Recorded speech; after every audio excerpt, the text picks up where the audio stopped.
Assalamualaikum warahmatullahi wabarakatuh. Hai, apa kabar semuanya? Berjumpa lagi dengan saya dalam kegiatan pembelajaran informatika. Selamat mengikuti. Materi yang mau kita bahas hari ini adalah domain dan topologi.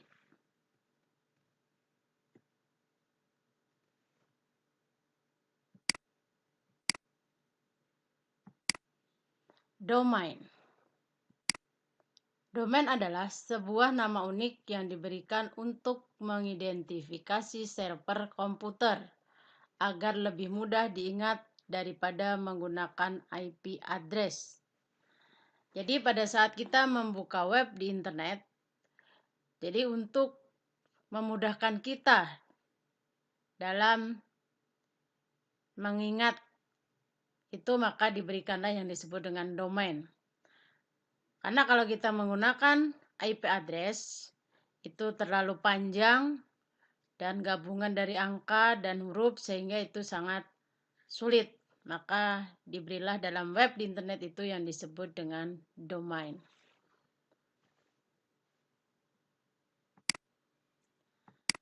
Domain itu dibedakan menjadi 4. Yang pertama,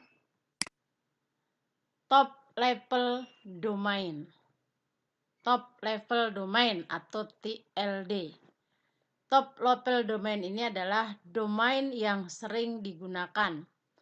Contohnya .com, .org, dan lain-lain. Terus domain yang kedua itu adalah country code top level domain. Domain kode untuk negara, misalnya Indonesia.id, Malaysia.my, United Kingdom atau Inggris.uk dan lain-lain. Itu level domain yang kedua. Domain yang ketiga adalah generic top level domain atau domain yang bersifat umum. Domain ini biasa digunakan khusus untuk instansi. Misal dalam dunia pendidikan .edu, misalnya berkaitan dengan militer .mil, misalnya berkaitan dengan sekolah .sch dan sebagainya. Yang keempat itu adalah second level domain, yaitu turunan dari top level domain yang lebih spesifik. Misalnya kalau tadi ada .com pada top level domain dan misalnya country code level domain itu ada ID, misalnya digabungkan menjadi .co.id, yang mana itu artinya sama. Tujuannya komersil dan wilayahnya berada di wilayah negara Indonesia. Misalnya .go.id dan sebagainya.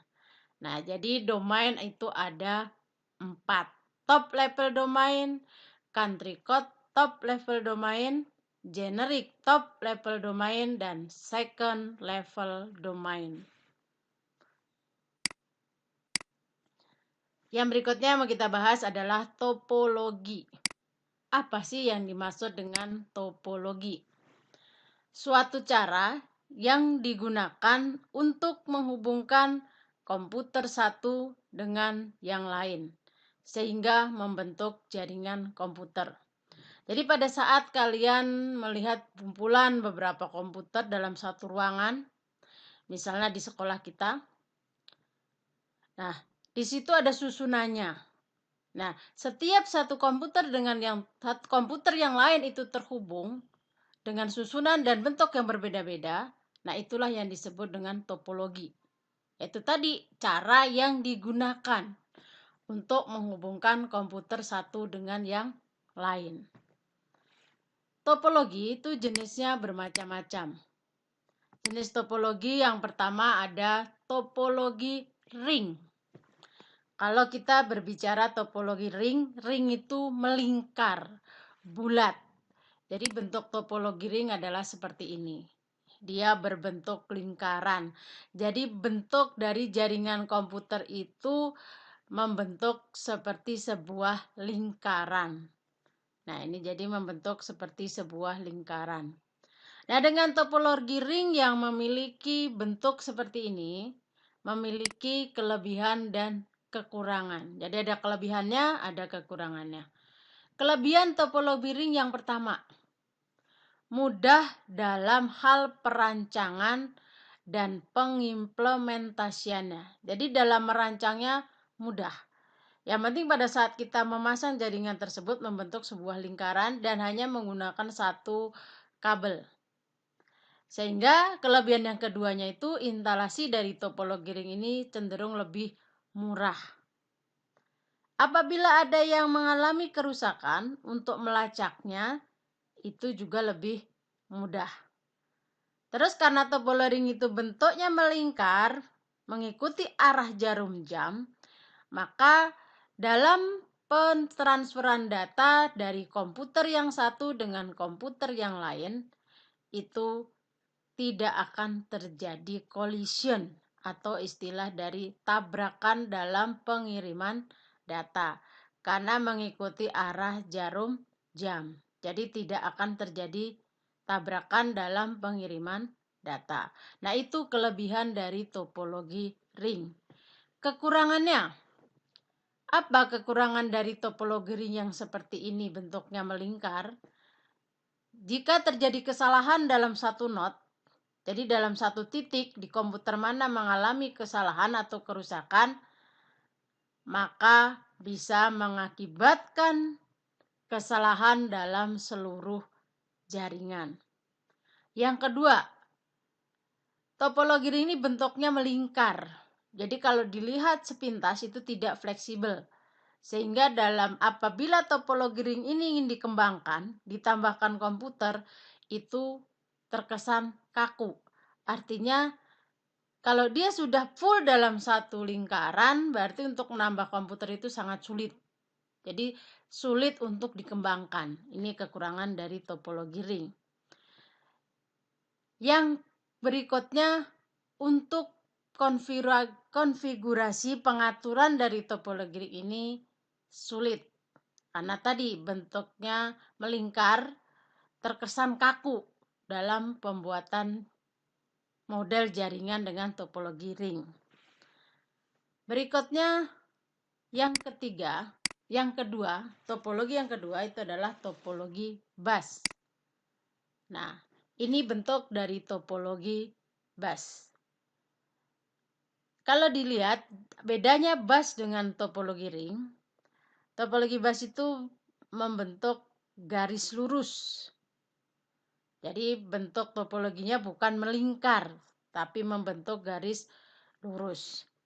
Nah, dengan model seperti ini tentunya juga punya kelebihan dan kekurangan. Dilihat dari modelnya sangat-sangat sederhana.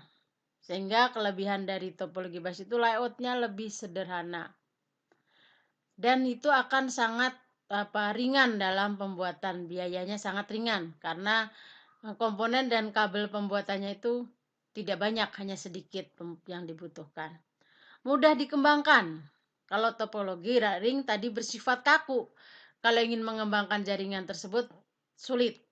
Tapi topologi bus karena dia sifatnya lurus, selama tempatnya masih cukup untuk mengembangkan topologi jenis bus ini sangat mudah. Yang berikutnya, tadi kembali ke layoutnya yang sederhana, itu hemat kabel karena dia hanya menggunakan satu kabel tunggal yang terpusat. Nah, itu kelebihan dari topologi bus. Kekurangannya, karena menggunakan kabel tunggal, bentuknya lurus, kalau ada kesalahan di satu titik, itu sangat sulit untuk mendeteksinya. Kesalahan ada di pada not atau titik yang mana. Yang kedua, semakin banyak komputer yang terhubung, akan terjadi transfer data semakin padat. Yang ini akan memungkinkan terjadinya tabrakan pengiriman data atau collision. Karena dia menggunakan satu kabel, apabila semua komputer mengirim data dalam waktu yang sama, kalau arahnya pengiriman datanya berlawanan, nah itu akan terjadi penumpukan pada jalurnya sehingga terjadi tabrakan pengiriman data atau dikenal dengan istilah collision. Terus kekurangan yang ketiga, kalau di jalur utamanya mengalami kerusakan atau error, maka semua perangkat pada jaringan tersebut akan rusak atau tidak bisa digunakan. Nah, itu kelebihan dan kekurangan topologi bus. Yang berikutnya, ada topologi star. Bentuknya seperti ini. Kalau tadi topologi ring, dia menggunakan satu kabel melingkar. Topologi bus, satu kabel tapi berbentuk lurus. Kalau topologi star, ini topologi yang paling fleksibel dari dua topologi yang tadi sudah Ibu sampaikan. Karena di sini pada topologi star, setiap unit komputer itu menggunakan satu kabel. Jadi bukan kabel satu dipakai bersama-sama, tapi setiap komputer menggunakan satu kabel dan setiap kabel tersebut terhubung ke terminal di dalam sebuah jaringan atau dikenal dengan hub. Nah, pada gambar tersebut nih yang terletak pada bagian tengah itu disebut hub, yang merupakan menjadi kontrol atau pusat kontrol dari jaringan tersebut. Nah, dengan bentuk atau model topologi star seperti ini, itu memiliki kelebihan dan kekurangan. Apa kelebihannya? Yang pertama tadi, yang Bu bilang yaitu fleksibel. Jadi kalau ingin memasang dari bentuk topologi ini sangat fleksibel. Karena tinggal menghubungkan setiap komputer dengan satu kabel dan kabel tersebut dihubungkan pada hub atau pusat kontrol jaringan. Yang kedua, keamanan data juga tinggi. Karena setiap komputer menggunakan satu kabel dan mereka terhubung masing-masing pada terminal jaringannya, sehingga data yang tersimpan pada komputer tersebut sangat aman. Untuk mendeteksi apabila ada kerusakan juga mudah, karena setiap komputer memiliki jalur jaringan masing-masing. Sehingga akan ketahuan pada jaringan mana yang sedang tidak aktif. Terus yang berikutnya, apabila ada salah satu komputer yang mengalami kerusakan, jaringan tetap berjalan. Artinya tidak akan mengganggu pada jaringan yang lain. Karena setiap komputer tadi terhubung pada satu kabel masing-masing. Sehingga itu tidak akan mengganggu kepada jaringan yang lain atau komputer yang lain. Kalau ring dan bus tadi satu bermasalah, yang lain ikut bermasalah. Karena hanya menggunakan satu media. Tapi pada topologi star ini, satu bermasalah, yang lain tetap aktif. Karena yang dalam satu topologi itu sama-sama semuanya menggunakan kabel masing-masing. Nah, itu kelebihannya. Kekurangannya, apa kekurangannya? Tentunya dilihat dari bentuknya, modelnya, itu membutuhkan biaya yang cukup mahal.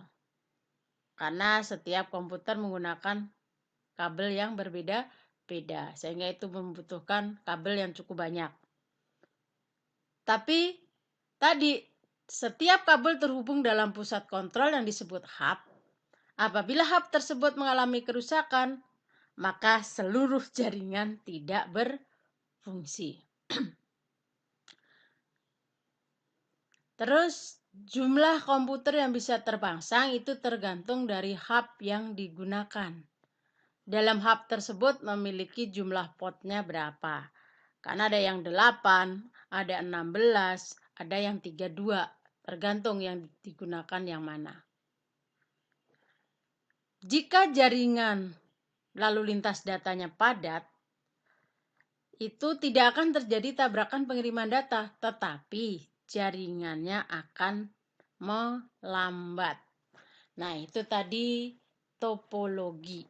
Jadi Bu jelaskan ulang bahwa topologi dikelompokkan menjadi 3, topologi ring, star, dan bus. Kalau kita lihat dari kelebihan dan kekurangan masing-masing, yang paling bagus dan mungkin banyak digunakan saat ini adalah topologi star. Sekian pembelajaran dari saya. Terima kasih sudah mengikuti. Akhir kata, akhirul kalam. Wassalamu warahmatullahi wabarakatuh.